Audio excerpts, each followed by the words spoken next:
Hello বন্ধুরা। বন্ধুরা, এক বর্ষার দিন, পুকুরে জল হয়েছে, সবাই মাছ ধরতে গিয়েছে। আমিও গেলাম ছিপ নিয়ে, দেখছি সবাই মাছ মারছে। তা অনেকক্ষণ ছিপ নিয়ে দাঁড়িয়ে আছি, মাছ পাচ্ছি না। দেখি এক এক করে সবাই এক একটা বড় বড় মাছ ধরে সোজা বাড়ি। তারা একটা করেই মাছ ধরে, কিছু বুঝলাম না। তা আমি বসেই আছি ছিপ নিয়ে, একবার দাঁড়াই একবার বসি, মাছ তো পাচ্ছিই না। 2-3 ঘন্টা চলে গেল। যত লোক ছিল সবাই এক একটা করে মাছ ধরে ধরে চলে গেছে। পুকুর পাড়ে আর কোনো লোক নেই, শুধু আমি একাই দাঁড়িয়ে আছি। মন খারাপ হয়ে গেল, চলে এলাম বাড়িতে। বন্ধুরা, পরের দিন আর গেলাম না। পরের দিন খালি হাতে একটু হাঁটতে বেরোলাম, মোটামুটি সকাল টাইম। তো দেখলাম তারা ছিপের মধ্যে একটা বড় মাছ, জ্যান্ত বড় বড় মাছ গেঁথে জলের মধ্যে ছেড়ে দিয়ে রেখেছে। একজন করে ছেড়ে দিয়ে দিয়ে চলে যাচ্ছে, ছিপ লুকিয়ে রাখে।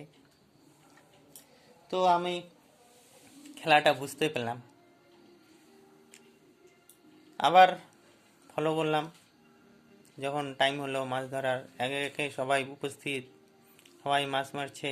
কিছুক্ষণ করে এই আমার টাইম মাছ ধরেছে, পুরো হচ্ছে খেলছে জলের মধ্যে, ছিপ দিয়ে টানাটানি, তারপরে খুশিতে মাছ ধরে চলে যাচ্ছে বাড়িতে আনন্দে, বড় বড় মাছ। তো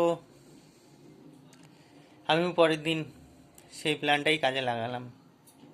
বিরাট বড় একটা 3 কিলো হবেই, 3 কিলো ওজনের একটা জিওল মাছ একটা সুন্দর বড়শির মধ্যে গেঁথে সবার প্রথমে গিয়ে জলের মধ্যে ছেড়ে দিয়েছি।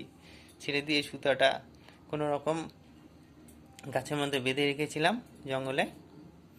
তো ঠিক টাইম বিকেলে গেলাম, সবাইকে দেখালাম, এদিক ওদিক এদিক ওদিক ছিপটা বসাই উঠাই, ছিপ বসাই উঠাই, এদিকে বসাই একবার, ওদিকে বসাই একবার, পাচ্ছি না, সবাইকে দেখাচ্ছি।